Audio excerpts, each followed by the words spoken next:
سبق نمبر 18 سورۃ البقرہ کا 19واں رکوع آیت نمبر 153 تا 163۔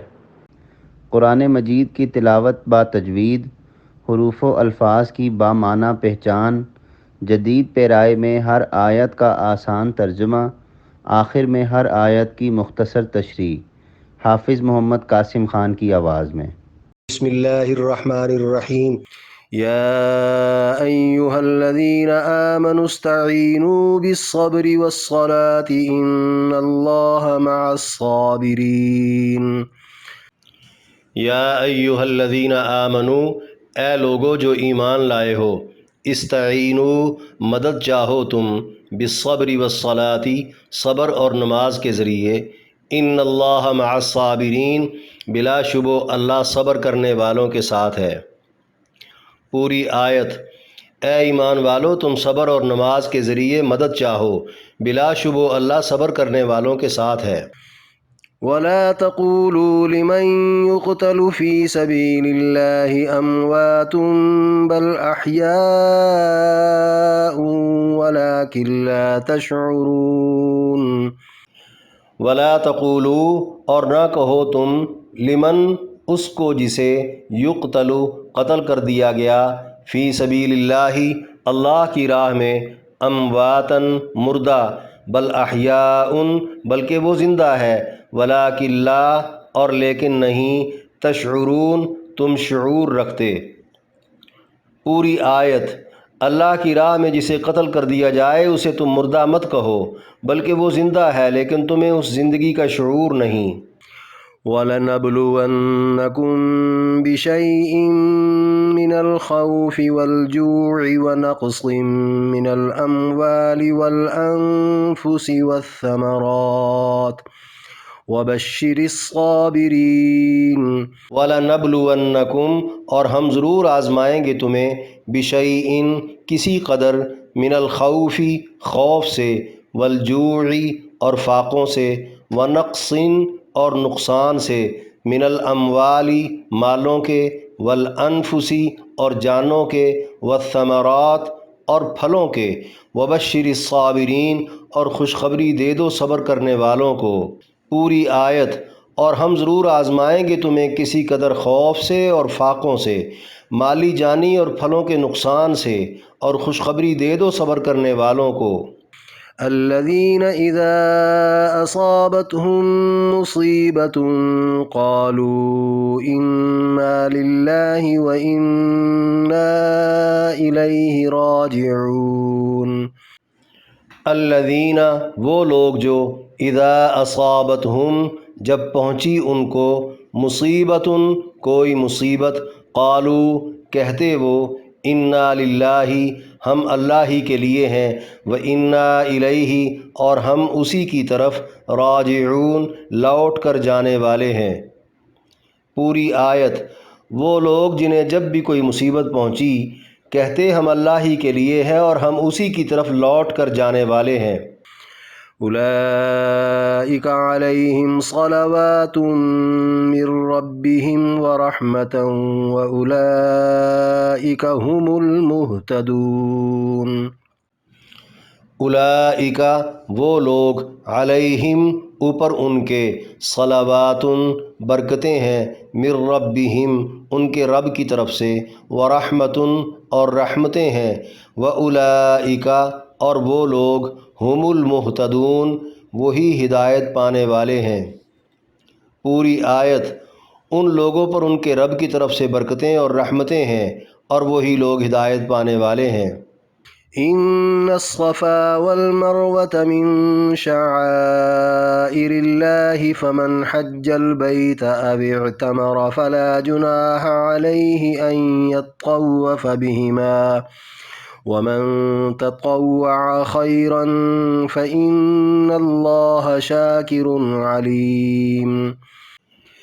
ان الصفا والمروہ بے شک صفا اور مروہ، من شعائر اللہ اللہ کی نشانیاں ہیں، فمن پس جو کوئی، حج البیت حج کرے بیت اللہ کا، او اعتمر یا عمرہ کرے، فلا جناح پس نہیں ہے کوئی حرج، علیہ اوپر اس کے ان یطوف یہ کہ طواف کرے بہما ان دونوں کا یعنی صفا مروہ کا، ومن اور جو کوئی تطوع خوشی سے کرے خیرن کوئی نیکی فإن اللہ پس بے شک اللہ تعالی شاکرن قدردان ہے علیم جاننے والا ہے۔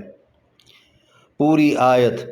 تحقیق صفا و مروہ اللہ کی نشانیوں میں سے ہیں، سو جو شخص حج بیت اللہ کرے یا عمرہ کرے اس پر ذرا بھی گناہ نہیں کہ ان دونوں کے درمیان چکر کاٹے جس کو سعی کہتے ہیں، اور جو شخص خوشی سے کوئی نیکی کرے اللہ تعالیٰ قدردانی کرنے والے جاننے والے ہیں۔ ان الذين يكتمون ما انزلنا من البينات والهدى من بعد ما بيناه للناس في الكتاب اولئك يلعنهم الله ويلعنهم اللاعنون۔ الذين بے شک وہ لوگ جو یکتمون چھپاتے ہیں ما وہ جو انزلنا اتاری ہم نے من البیناتی کھلی نشانیاں والہدا اور ہدایت من بعدی بعد اس کے ما بیناہ وہ جو کھول کر بیان کر دیا ہم نے اس کو للناسی لوگوں کے لیے فی الکتابی کتاب میں اولئکا وہ لوگ یلعنہم اللہ لعنت کرتا ہے ان پر اللہ ویلعنہم اور لعنت کرتے ہیں ان پر اللاعنون سب لعنت کرنے والے۔ پوری آیت۔ جو لوگ چھپاتے ہیں ہماری ان کھلی نشانیوں کو اور ہدایت کو جو ہم نے نازل کی بعد اس کے کہ ہم نے ان کو کتاب میں لوگوں کے لیے کھول کر بیان کر دیا، ایسے لوگوں پر اللہ لعنت کرتا ہے اور تمام لعنت کرنے والے لعنت کرتے ہیں۔ إِلَّا الَّذِينَ تَابُوا وَأَصْلَحُوا وَبَيَّنُوا فَأُولَئِكَ أَتُوبُ عَلَيْهِمْ وَأَنَا التَّوَّابُ الرَّحِيمُ۔ إِلَّا الَّذِينَ مگر وہ لوگ جنہوں نے تابو توبہ کر لی، وَأَصْلَحُوا اور اپنی اصلاح کر لی، وَبَيَّنُوا اور حق گو ہو گئے، فَأُولَئِكَ پس وہ لوگ أَتُوبُ عَلَيْهِمْ توبہ قبول کر لیتا ہوں میں ان کی، وَأَنَا اور میں التواب توبہ قبول کرنے والا، الرحیم رحم کرنے والا ہوں۔ پوری آیت۔ ہاں وہ لوگ جنہوں نے توبہ کر لی ہو اور اپنی اصلاح کر لی ہو اور حق گو ہو گئے ہوں یعنی چھپائے گئے حق کو کھول کر بیان کر دیا ہو، تو میں ایسے لوگوں کی توبہ قبول کر لیتا ہوں اور میں توبہ قبول کرنے والا بڑا رحم کرنے والا ہوں۔ ان الذين كفروا وماتوا وهم كفار اولئك عليهم لعنة الله والملائكة والناس اجمعين۔ ان الذين بے شک وہ لوگ جنہوں نے کفروا کفر اختیار کیا، وماتوا اور مر گئے، وہم کفار اور وہ حالت کفر پر تھے، اولئک وہ لوگ علیہم اوپر ان کے لعنت اللہ لعنت ہے اللہ کی، والملائکتی اور فرشتوں کی، والناس اجمعین اور تمام لوگوں کی۔ پوری آیت۔ بے شک وہ لوگ جنہوں نے کفر اختیار کیا اور وہ حالت کفر ہی میں مر گئے، ان پر اللہ کی، فرشتوں کی اور تمام انسانوں کی لعنت ہے۔ خالدین فیہا لا یخفف عنہم العذاب ولا هم ینظرون۔ خالدین ہمیشہ رہنے والے ہیں، فیہا اس میں یعنی لعنت میں، لا یخفف نہیں ہلکا کیا جائے گا، عنہم العذاب ان پر عذاب، ولا ہم اور نہ وہ، ینظرون مہلت دیے جائیں گے۔ پوری آیت۔ وہ ہمیشہ ہمیشہ اسی لعنت میں رہیں گے، ان سے عذاب ہلکا نہ کیا جائے گا اور نہ وہ مہلت دیے جائیں گے۔ وَإِلَٰهُكُمْ إِلَٰهٌ وَاحِدٌ لَا إِلَٰهَ إِلَّا هُوَ الرَّحْمَٰنُ الرَّحِيمُ۔ وَإِلَٰهُكُمْ اور معبود تمہارا الہ واحد، ایک ہی معبود ہے، لا الہ الا ہوا، نہیں کوئی معبود مگر وہی، الرحمن الرحیم، جو بڑا مہربان رحم کرنے والا ہے۔ پوری آیت۔ اور تمہارا معبود اکیلا معبود ہے، اس کے علاوہ کوئی عبادت کے لائق نہیں، وہ بہت مہربان رحم کرنے والا ہے۔ 19ویں رکوع میں درج 153 تا 163، 11 آیات کی تشریح۔ آیت نمبر 153، یا ایہا الذین آمنوا استعینوا بالصبر والصلاۃ ان اللہ مع الصابرین۔ فرمایا، اے ایمان والو، تم صبر اور نماز کے ذریعے مدد چاہو، بلا شبہ اللہ صبر کرنے والوں کے ساتھ ہے۔ یعنی تحویل قبلہ کے معاملے سمیت شروع اسلام سے اب تک جس مخالفت اور دشمنی کا تمہیں سامنا رہا ہے، یا آئندہ بھی حاسدین، کفار و مشرکین اور منافقین کی طرف سے جو تنگیاں، تکلیفیں، مصیبتیں تم پر آئیں گی، ان پر صبر کرنا اور نماز نہ چھوڑنا۔ ظاہر ہے اشاعت دین اور غلبہ اسلام کے سلسلے میں بڑے بڑے جانی، مالی، تجارتی، معاشی، خاندانی اور وطنی نقصانات متوقع تھے۔ اس پر پہلے سے ہی صبر کی تلقین کی جا رہی ہے۔ صبر اور نماز دونوں اہم کام ہیں جن کو اختیار کرنے سے مدد پہنچتی رہے گی، کیونکہ اللہ تعالیٰ کی مدد انہی دو کاموں کے ساتھ مشروط ہے۔ غور طلب بات یہ ہے، صدمات پر دل گرفتہ ہونا یا غمگین ہو جانا تو فطری بات ہے۔ صبر اس فطرت کو کچل دینے کا نام نہیں، بلکہ شکوہ شکایت نہ کرنے اور اللہ کی رضا پر راضی رہنے کا نام ہے۔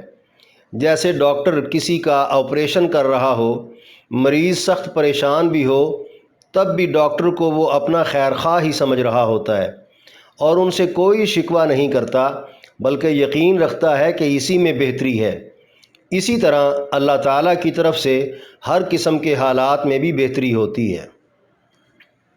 آیت نمبر 154، وَلَا تَقُولُوا لِمَن يُقْتَلُ فِي سَبِيلِ اللَّهِ أَمْوَاتٌ بَلْ أَحْيَاءٌ وَلَٰكِن لَّا تَشْعُرُونَ۔ فرمایا، اللہ کی راہ میں جسے قتل کر دیا جائے اسے تم مردہ مت کہو، بلکہ وہ زندہ ہے لیکن تمہیں اس زندگی کا شعور نہیں۔ یعنی جو راہ حق میں قتل کر دیا جائے اس کی وفات کو موت اور اس کی میت کو مردہ نہیں کہنا بلکہ زندہ سمجھنا ہے، کیونکہ موت اور مردہ کے الفاظ حوصلہ پستگی، نامرادی و مایوسی کی علامت ہیں۔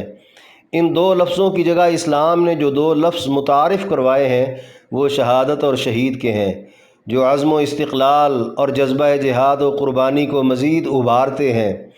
یہی وجہ ہے کہ مومن کو مقتل کی طرف شوق شہادت لیے چلتا ہے۔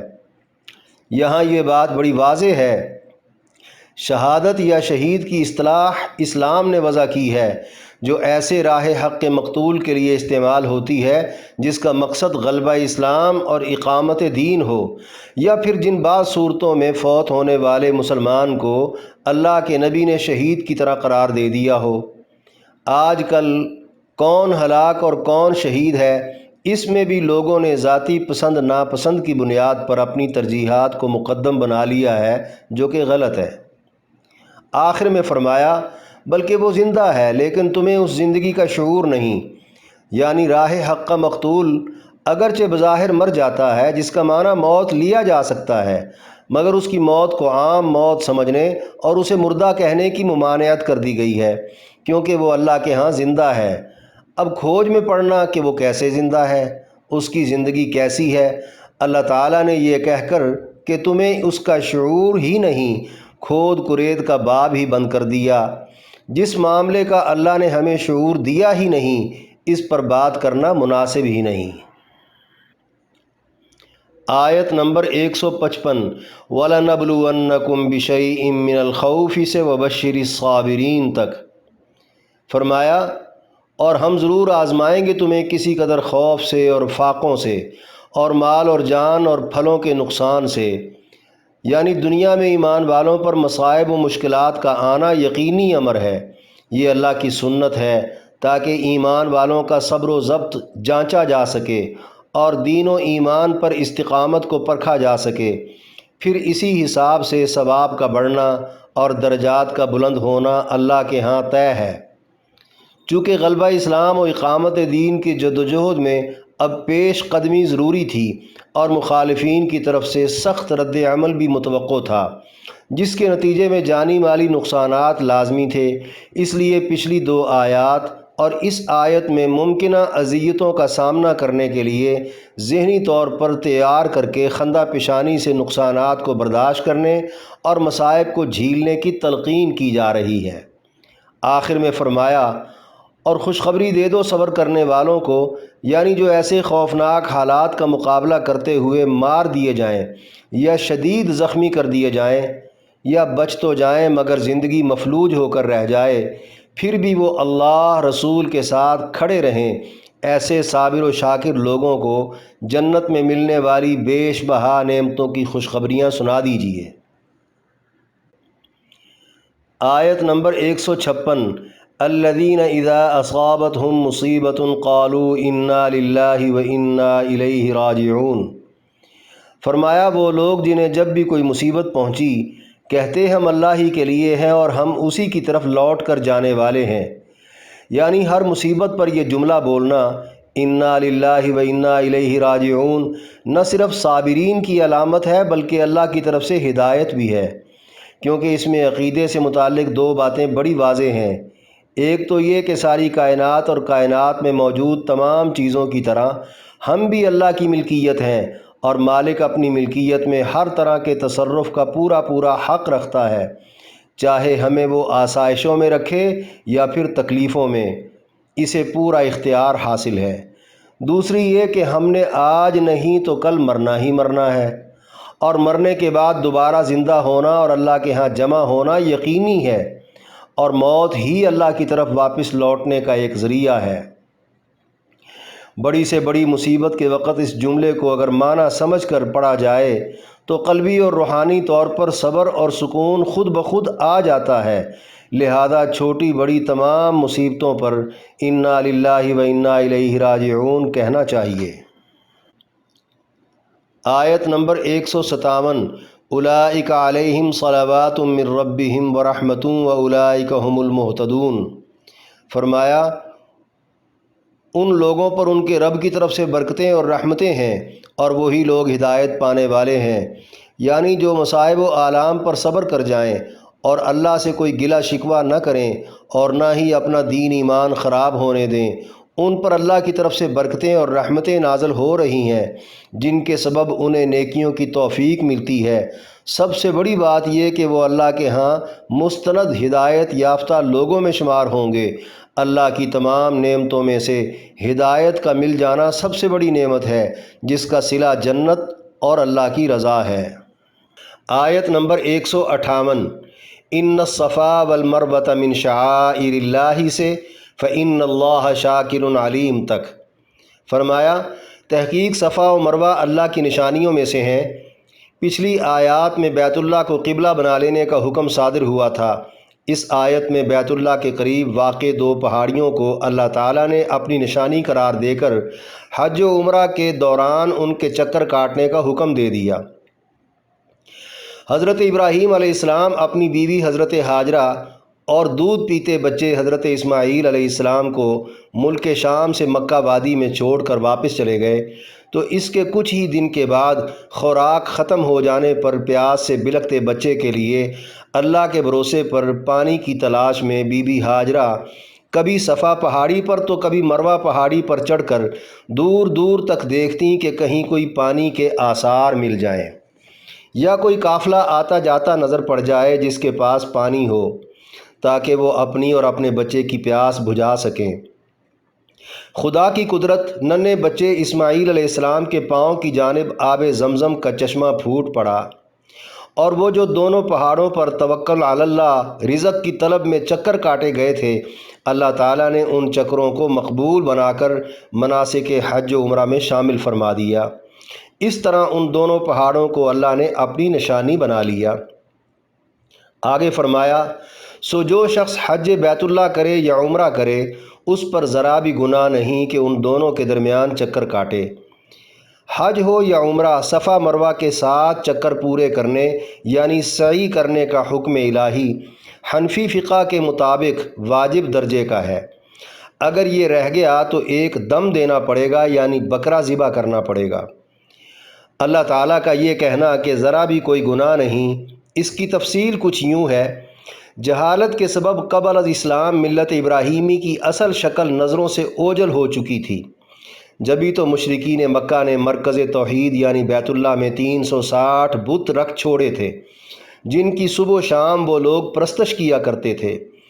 اسی طرح اصاف نامی ایک بت صفا پہاڑی پر اور نائلہ نامی دوسرا بت مروہ پہاڑی پر رکھ کر ان کے ساتھ ساتھ چکر لگانا بھی ان کا معمول بن چکا تھا، جس کے سبب لوگ صفا مروہ کی اصل حقیقت سے بالکل ناآشنا ہو چکے تھے۔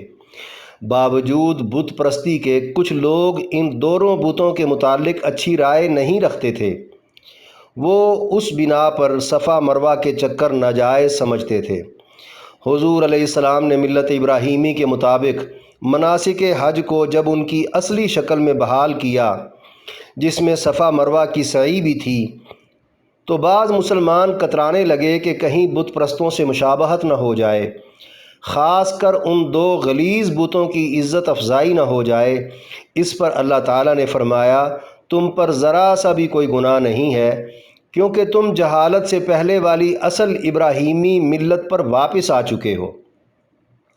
آخر میں فرمایا، اور جو شخص خوشی سے کوئی نیکی کرے، اللہ تعالیٰ قدردانی کرنے والے جاننے والے ہیں، یعنی ہر مسلمان صفا مروہ کے ساتھ چکر دیکھا دیکھی نہیں بلکہ اپنے دل کی رغبت اور خوشی سے کاٹے۔ اللہ ایسے نیک عمل کی قدر کرنے اور نیک نیتی کو جاننے والے ہیں۔ یہاں یہ بات واضح ہو گئی، جب جہالت ڈیرے ڈال لے اور کوئی بتانے سمجھانے والا بھی نہ ہو تو دنیا بے دینی کو عین دین اور دین کو بے دینی یقین کر بیٹھتی ہے، العیاذ باللہ۔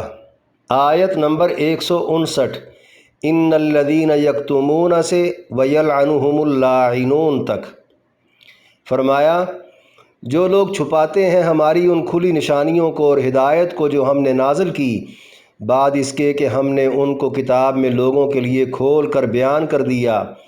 اشارہ یہود و نصارہ کی طرف ہے، کیونکہ سابقہ آسمانی کتابوں میں حضور علیہ السلام سے متعلق درج تمام نشانیوں کو وہ لوگوں سے چھپاتے تھے، اور اسی طرح ہدایت الہیہ کو بھی، جو صحیح دین اور عقیدے کی طرف رہنمائی کرتی تھیں۔ یہود و نصارہ میں جتنا بگاڑ آیا اس کے ذمہ دار ان کے علماء اور مذہبی پیشوا تھے، جو لوگوں پر اپنی اجارہ داری برقرار رکھنے کے لیے حق باتیں چھپاتے رہتے اور لوگوں کے غلط کاموں کو اپنے سکوت اور شرکت سے سند جواز فراہم کرتے رہتے تھے، یہاں تک کہ لوگوں کو اپنی مکروہ اور ناحق خرافات کے مقابلے میں اللہ کے احکامات غلط لگنے لگ گئے تھے۔ آخر میں فرمایا، ایسے لوگوں پر اللہ لعنت کرتا ہے اور تمام لعنت کرنے والے بھی لعنت کرتے ہیں، یعنی ایسے عالم اور کتاب کے ماہر، خواہ ان کا تعلق پچھلی امتوں سے ہو یا پھر اس امت سے، جو لوگوں میں مقبول بننے کی خواہش پر حق پوشی کریں گے اور لوگوں کے ناراض ہو جانے کی پرواہ کیے بغیر اللہ کے احکام واضح نہیں کریں گے تو اللہ اور اللہ کی کل مخلوقات کی طرف سے ان پر لعنت ہوتی رہے گی۔ آیت نمبر 160 الا الذین تابوا واصلحوا وبینوا فاولئک اتوب علیہم وانا التواب الرحیم۔ فرمایا، ہاں وہ لوگ جنہوں نے توبہ کر لی ہو اور اپنی اصلاح کر لی ہو اور حق گو ہو گئے ہوں، یعنی چھپائے گئے حق کو کھول کر بیان کر دیا ہو، یعنی حق پوشی کر کے لعنتوں کے مستحق بننے والے مذہبی پیشواؤں میں سے جیتے جی جنہوں نے توبہ کر لی اور اپنے آپ کو درست کر لیا، یعنی یہ مکروہ دھندا چھوڑ دیا اور حق گو ہو گئے، یعنی لوگوں سے جو حق چھپایا تھا وہ بھی کھول کر بیان کر دیا اور آئندہ کبھی دوبارہ حق نہ چھپانے کا عزم کر لیا۔ آخر میں فرمایا، میں ایسے لوگوں کی توبہ قبول کر لیتا ہوں اور میں توبہ قبول کرنے والا بڑا رحم کرنے والا ہوں، یعنی یہ میری شان فیاضی ہے کہ میں اتنا بڑا جرم بھی معافی مانگنے پر معاف کر دیتا ہوں، کیونکہ مجرموں کو معاف کرنا اور ان پر رحم کرنا میری صفت خاص ہے۔ آیت نمبر 161 ان الذین کفروا وماتوا وهم کفار اولئک علیہم لعنت اللہ والملائکۃ والناس اجمعین۔ فرمایا بے شک وہ لوگ جنہوں نے کفر اختیار کیا اور وہ حالت کفر ہی میں مر گئے، ان پر اللہ کی اور فرشتوں کی اور سارے انسانوں کی لعنت ہے۔ پچھلی آیت میں حق پوشی کرنے والوں میں سے معافی مانگ لینے والوں کا ذکر تھا۔ اس آیت میں ان کا ذکر ہے جنہوں نے توبہ نہیں کی اور وہ حالت کفر پر ہی مر گئے۔ فرمایا وہ ہمیشہ اللہ کی اور فرشتوں کی اور تمام انسانوں کی لعنتوں کا شکار رہیں گے۔ کفر کے معنی سمجھ لیجئے۔ کفر کے لغوی معنی کسی چیز کا چھپانا، کسی فعل سے یا نسبت سے اور تعلق سے انکار کرنا یا ناشکری کرنا۔ کفر کے شرعی معنی حق بات کو چھپانا، حق بات کی تصدیق و تائید کی بجائے انکار کر دینا، کلی طور پر ضروریات دین کا یا ان میں سے کسی ایک ضرورت کا بھی انکار کرنا کفر ہے، یا پھر دینی ضروریات کو تو مان لینا مگر دانستہ طور پر ان کے مخالف گزر بسر کو پسند کر کے اختیار کر لینا، یہ بھی کفر ہے۔